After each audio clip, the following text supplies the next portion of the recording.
En quelques heures, une décision sur l'uranium au Niger a fait vaciller des milliards sur les marchés mondiaux.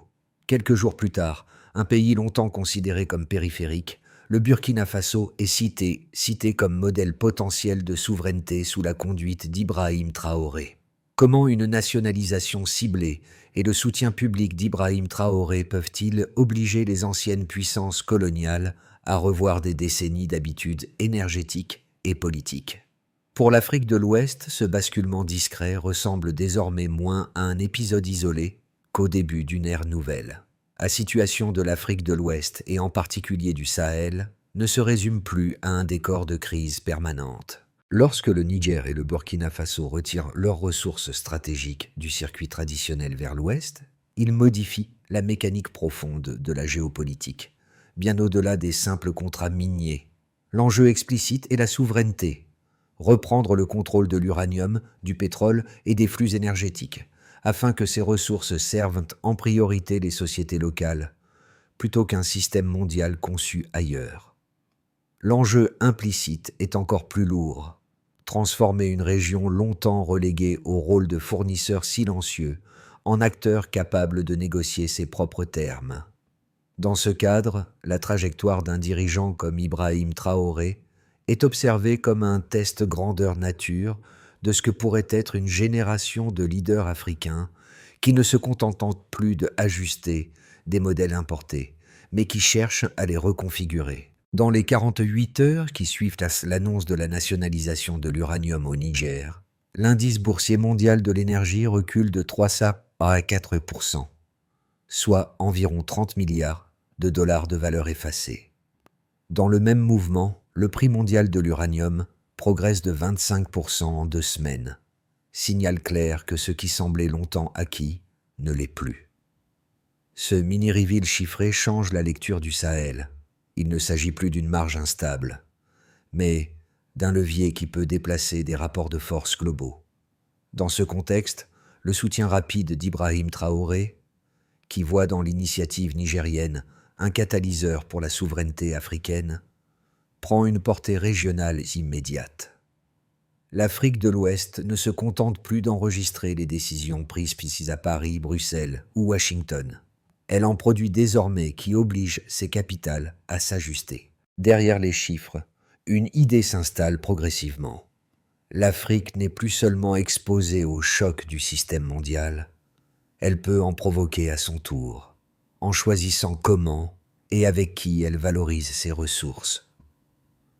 Dans les capitales du Sahel, les premiers effets de ce retournement se lisent à la fois dans les chiffres et dans les gestes symboliques.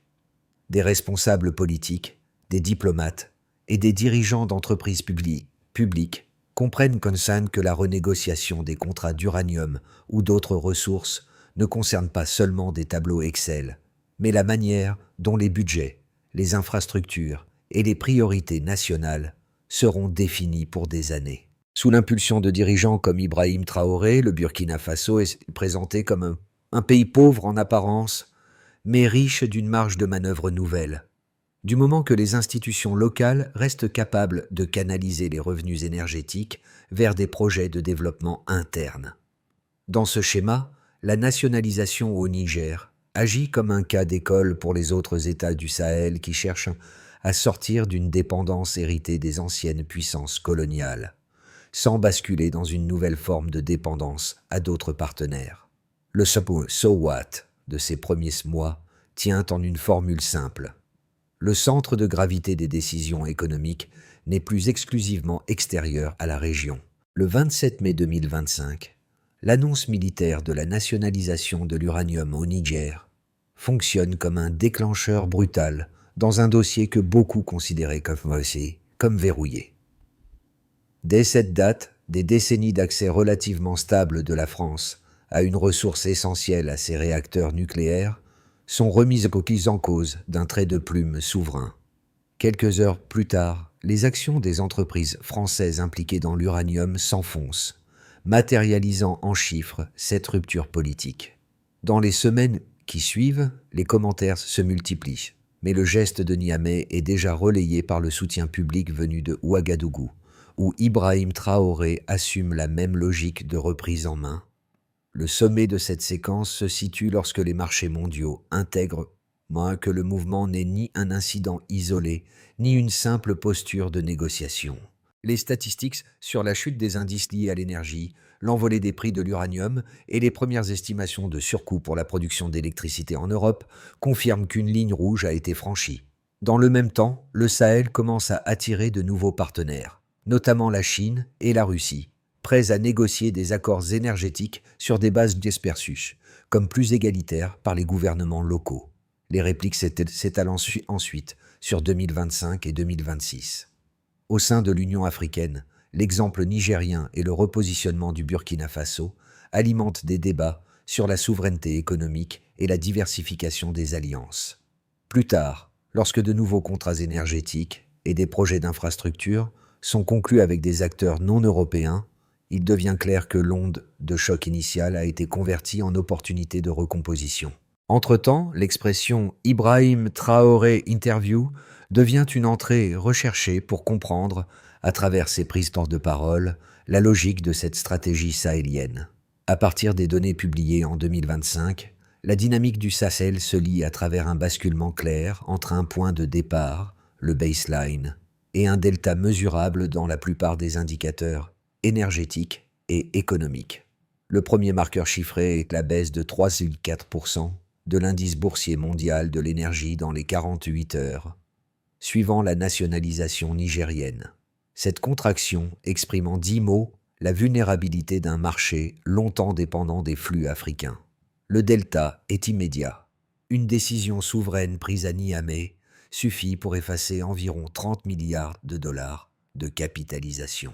Ce montant reflète 11 mots sur l'ampleur d'un choc structurel inattendu. À l'opposé du repli boursier, le deuxième chiffre clé se situe sur le marché des matières premières. Le prix mondial de l'uranium grimpe de 25% en 2 semaines, signalant une revalorisation brutale d'une ressource restée stable pendant des années. Cette hausse mesure 10 mots sur la nouvelle importance stratégique du Sahel. L'effet en cascade touche les pays importateurs. Pour la France, dont 70% de l'uranium provenait du Niger, le renchérissement se traduit par une augmentation de 12% des tarifs de l'électricité au premier semestre 2025. Cette progression résume 12 mots sur la transmission directe du choc vers les consommateurs. Ce delta énergétique montre que l'équilibre qui semblait immuable dépendait en réalité d'une chaîne d'approvisionnement fragile. Du côté africain, les indicateurs évoluent dans un sens opposé. Selon les données onusiennes, les revenus liés aux ressources naturelles augmentent de 15% en 2025 par rapport à l'année précédente, une progression qui marque un renforcement notable de la capacité des États à capter davantage de valeur. Cette hausse montre 10 mots sur le repositionnement fiscal du continent. Dans la même temporalité, les investissements directs étrangers progressent de 10%, un signal que les partenaires internationaux ne quittent pas l'Afrique, mais renégocient leurs modalités d'engagement. Cette évolution représente 11 mots sur la confiance croissante envers les gouvernements locaux. Pour le Burkina Faso, l'effet du nouveau contexte se manifeste à travers une croissance du PIB estimée à 8% en 2025. Cet indicateur traduit 11 mots sur l'impact concret des nouvelles alliances énergétiques. Les accords bilatéraux conclus avec la Chine et la Russie, centrés sur l'énergie et les infrastructures, témoignent d'un réalignement pragmatique plutôt que d'une fermeture stratégique. Dans ce cadre, le rôle d'Ibrahim Traoré apparaît comme catalyseur, non par la création d'un modèle inédit, mais par l'acceptation publique d'une stratégie que plusieurs acteurs du Sahel envisageaient depuis longtemps. Cette posture contribue à installer un climat où les ressources africaines cessent d'être considérées comme des commodités à faible valeur politique. L'ensemble de ces chiffres, mis bout à bout, compose une image cohérente. Le Sahel transforme un espace de dépendance ancienne en levier de négociation. Le baseline d'un continent assigné à un rôle périphérique laisse place à un delta, où chaque décision locale peut provoquer des réajustements mondiaux. À travers ce mouvement, les États du Niger et du Burkina Faso démontrent qu'en contrôlant leurs ressources, ils peuvent influencer les marchés, renégocier leurs alliances et redéfinir la place de l'Afrique dans l'économie globale. Dans l'analyse des décisions prises au Niger et au Burkina Faso, deux critiques structurées reviennent régulièrement parmi les spécialistes. La première met l'accent sur la dépendance persistante des économies sahéliennes à l'investissement étranger. Selon cette position, rompre trop rapidement avec les puissances occidentales expose les États concernés à des turbulences financières et à des pressions diplomatiques difficilement absorbables. Les infrastructures énergétiques, les systèmes de production et les capacités de transformation locales demeurent à un stade intermédiaire, ce qui laisse penser que la souveraineté affichée pourrait, en cas de choc, dévoiler des vulnérabilités structurelles encore profondes. Dans ce cadre argumentatif, l'isolement éventuel vis-à-vis des anciens partenaires historiques pourrait ralentir des chantiers critiques, notamment en matière d'énergie et d'infrastructures. La seconde critique adopte une perspective géopolitique. Elle souligne que si les pays du Sahel réduisent leur exposition aux puissances européennes, ils risquent simultanément de renforcer leur dépendance envers d'autres acteurs majeurs tels que la Chine, la Russie ou certains pays du Golfe.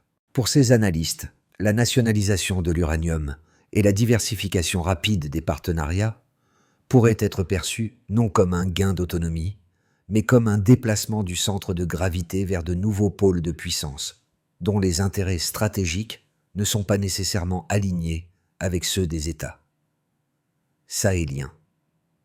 Cette critique s'appuie sur l'idée que les chaînes d'approvisionnement mondiales n'offrent jamais de neutralité totale et que l'écart entre souveraineté annoncée et souveraineté réelle peut se creuser si les alternatives choisies reproduisent des asymétries anciennes sous d'autres formes. Face à ces deux lignes d'objection, une réponse fondée sur les données du terrain se dessine progressivement. L'augmentation de 15% des revenus tirés des ressources naturelles en 2025, combinée à la hausse de 10% des investissements étrangers, montre que la rupture avec les anciennes puissances ne s'accompagne pas d'un retrait global des partenaires internationaux. Au contraire, la renégociation des termes contractuels attire de nouveaux acteurs, prêts à travailler sur des bases perçues comme plus équilibrées. Dans ce contexte, la stratégie soutenue par Ibrahim Traoré illustre une logique d'ajustement plutôt qu'une logique de confrontation. Il s'agit moins de fermer des portes que de redistribuer les leviers, afin que la valorisation des ressources s'aligne davantage sur les priorités régionales. Les critiques soulignent des risques réels, mais les indicateurs montrent que la dynamique actuelle s'oriente vers une recomposition, non vers un effondrement. Le Sahel change de centre. Au cœur de l'année 2025, la combinaison de la nationalisation nigérienne et de la posture souverainiste affichée par le Burkina Faso révèle une réalité que beaucoup d'observateurs avaient sous-estimée. La région n'est plus un simple espace de transit, mais un acteur qui redéfinit les équilibres énergétiques mondiaux.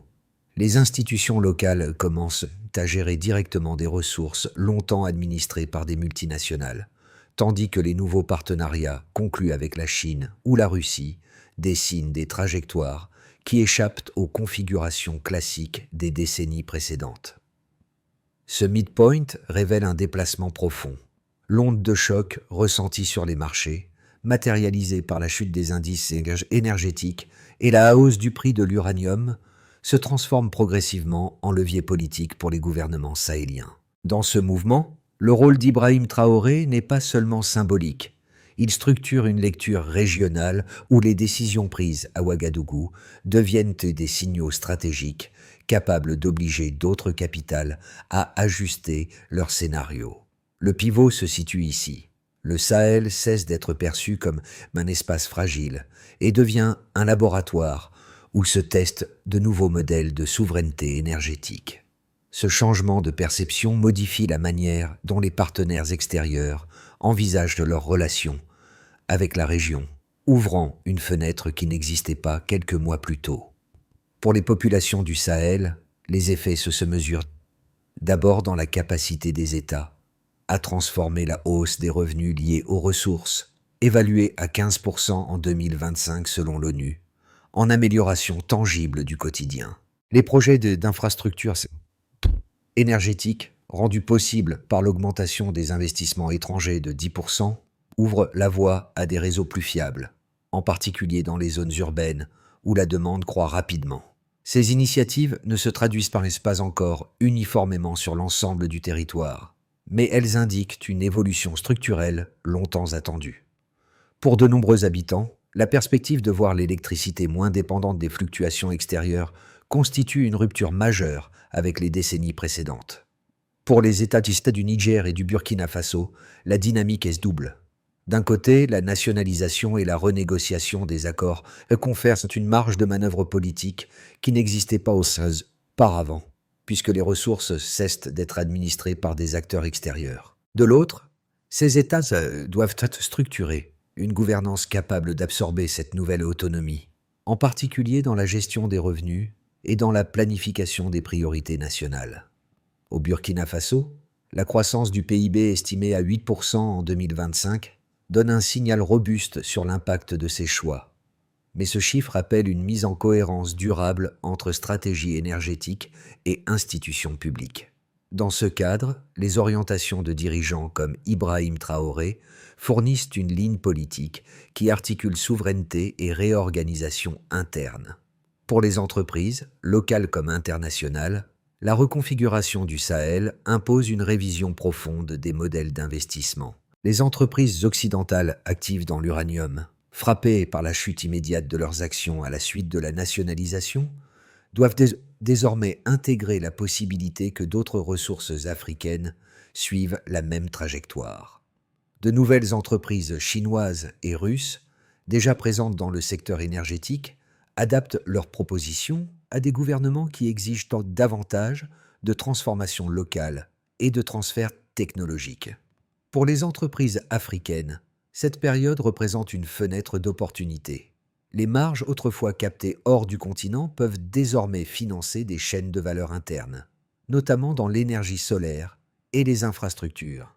Pour la région et les dynamiques internationales, l'impact dépasse largement les frontières sahéliennes. L'Europe, contrainte de diversifier ses sources d'uranium après la hausse mondiale de 25% des prix, doit absorber le coût d'une chaîne d'approvisionnement plus chère, ce qui contribue à l'augmentation de 12% des tarifs d'électricité en France.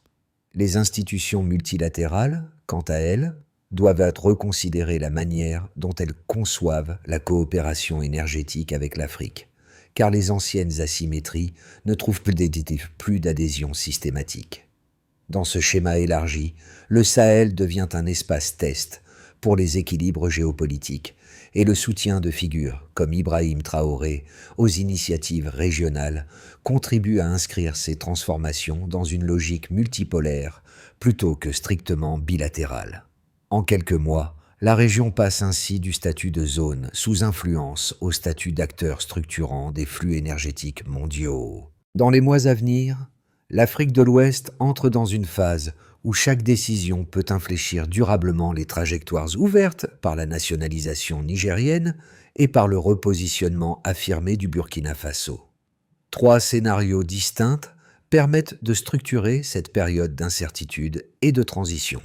Dans cette première projection, le Niger et le Burkina Faso parviennent à stabiliser leurs orientations stratégiques tout en consolidant leur gouvernance interne. Les projets énergétiques lancés en 2025 se poursuivent et les partenariats bilatéraux avec la Chine, la Russie et divers pays émergents se traduisent par un afflux constant d'investissements techniques et financiers. La coopération régionale, soutenue par des institutions sahéliennes plus affirmées, s'étend à des programmes d'infrastructure et à la gestion commune de certaines ressources. Ce scénario renforce la crédibilité d'une autonomie énergétique africaine et consolide la portée des décisions déjà assumées. Dans la seconde hypothèse, les anciennes puissances coloniales redéploient des instruments de pression économique et diplomatique pour contrecarrer la perte d'accès aux ressources stratégiques. Des sanctions ciblées, des restrictions commerciales ou des réductions d'aide pourraient ralentir les projets sahéliens, alourdir les budgets nationaux et fragiliser les secteurs énergétiques. Cette réaction n'invalide pas le mouvement de fond, mais elle l'expose à des tensions accrues, notamment si des fragilités internes, sécuritaires ou institutionnelles, se manifestent simultanément. Le Sahel doit alors arbitrer entre résilience politique et adaptation tactique. Dans cette troisième possibilité, après une période de confrontation et d'incertitude, certains accords avec les partenaires occidentaux sont renégociés selon des modalités moins déséquilibrées qu'auparavant. Les États du Sahel ne reviennent pas à la configuration historique, mais acceptent des compromis afin de préserver une stabilité interne et d'éviter un isolement complet. Pour des dirigeants comme Ibrahim Traoré, cette voie impose une pédagogie politique.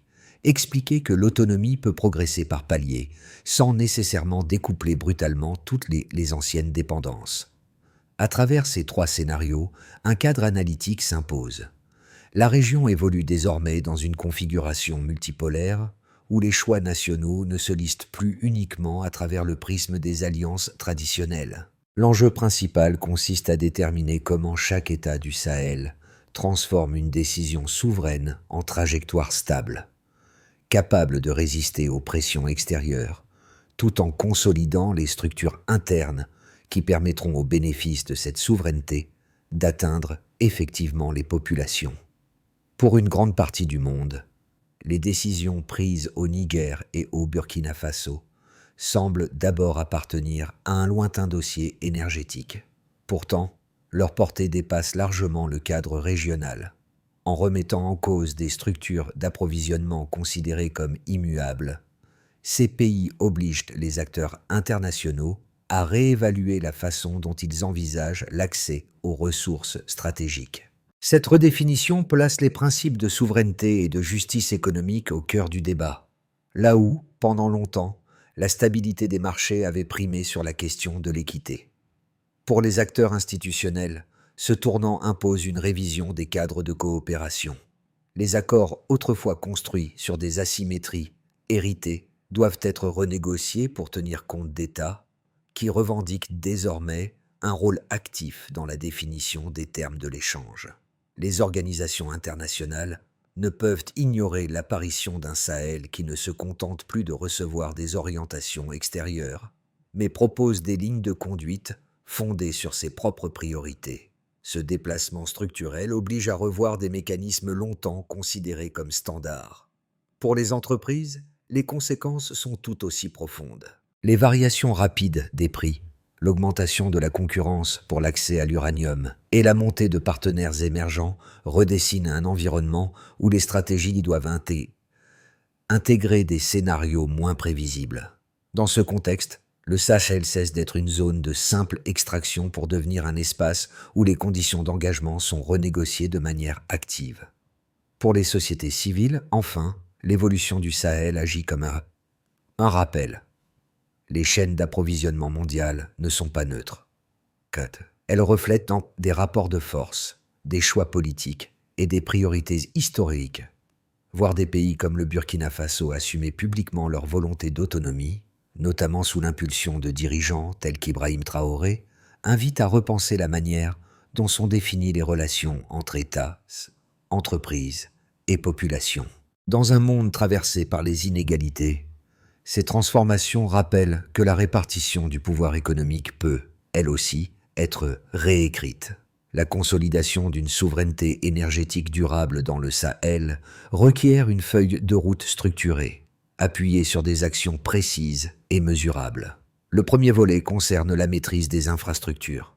Les États y doivent renforcer d'ici 2 à 3 ans les réseaux énergétiques capables d'intégrer les ressources fossiles existantes et les projets solaires en développement. La performance peut être évaluée par la stabilité de distribution et par la réduction de la dépendance aux importations. Le deuxième volet requiert une coopération régionale accrue. Les gouvernements sahéliens ont intérêt à mutualiser des projets clés. Interconnexion électrique, partenariat de formation technique, mécanismes de sécurité pour les zones d'extraction. Ces initiatives peuvent être mesurées à travers le nombre de programmes conjoints effectivement mis en œuvre et le degré de coordination entre ministères sectoriels. Dans ce cadre, l'impulsion politique donnée par Ibrahim Traoré offre une cohérence stratégique en articulant souveraineté nationale et cadre régional, Le troisième volet implique une diversification méthodique des partenariats extérieurs.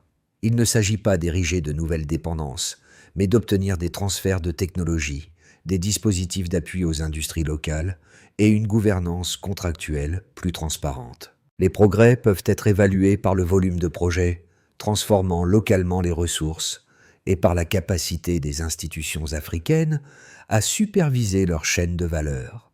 Enfin, un quatrième volet touche à la gouvernance interne.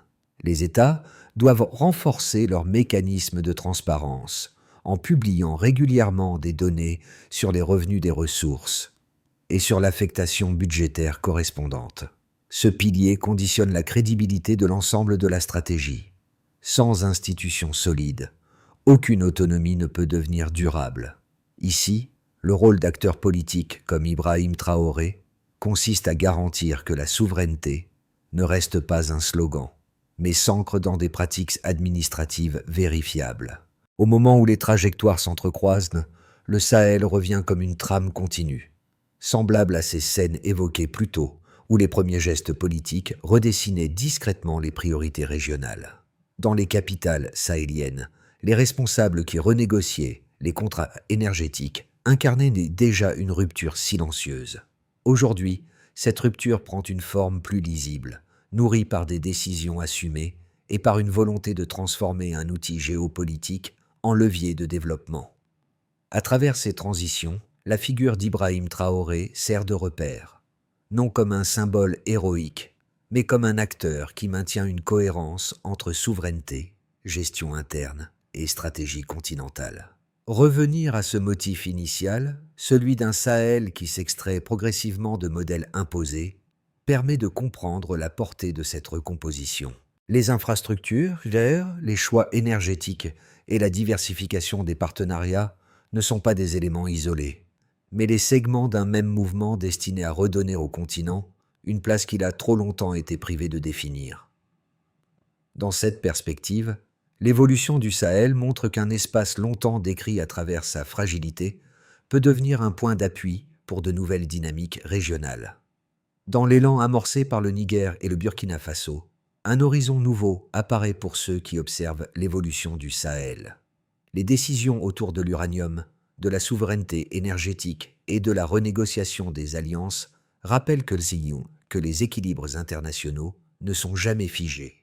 Ils se façonnent, se révisent et se redistribuent à mesure que les sociétés affirment leurs priorités. Ce mouvement, porté par des trajectoires politiques assumées, parfois incarnées par des dirigeants tels qu'Ibrahim Traoré, révèle qu'un continent souvent décrit à travers ses contraintes peut devenir le lieu où s'inventent de nouvelles manières de penser la justice économique. Dans ce moment de transition, le rôle de chacun n'est pas d'anticiper un verdict définitif, mais de s'interroger sur la manière dont ces choix redessinent les relations entre États, ressources et populations. Les transformations du Sahel invitent ensuite à relire les notions de souveraineté, d'équilibre et de responsabilité collective, non comme des concepts abstraits, mais comme des repères pour comprendre un monde où les influences se déplacent. En observant ce qui se joue aujourd'hui, chacun peut réfléchir à la configuration qu'il souhaite voir émerger dans les années à venir.